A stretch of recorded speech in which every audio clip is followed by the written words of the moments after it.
Papi mwana mboka, mwana ya Angola. Papi mwanga.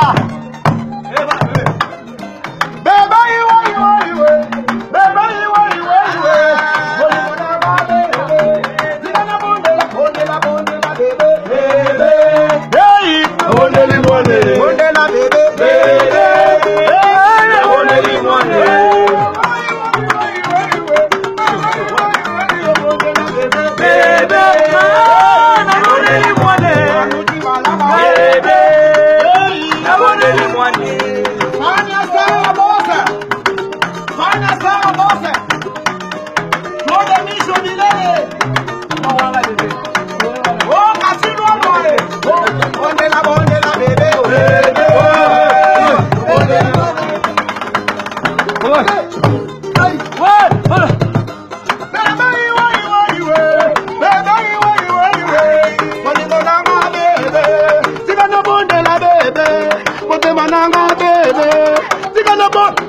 Bonde la bebe, bebe, oh, bonde li bonde, bebe, bebe, hey, bonde li bonde, bebe, bebe, hey, bonde li bonde.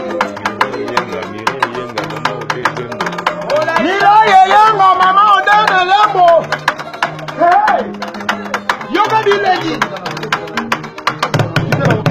Hey, money, bebe, oh, bebe.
London City, London, Maman, Charlotte Pigeon, Ibrahim Yanzambe, Hollande, Panama, partout, tous les labino, ici au travail, ils sont tous travailler quoi.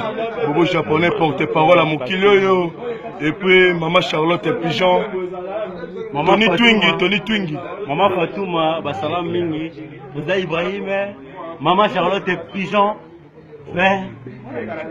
Maman Pigeon, Maman Labisso, Alain Anchangu, Robert, Ode et Bembo, Alain Anchangu, les amis Galora pour parler à Mouf, Mireille Yenga, Maman Mireille Yenga, Capote Mère, Bambote Makasi na Fanya Star Boss, Bambote Mingi Bena Kofia Ina, Kouatik Rabisote, Tony Twin Golgan.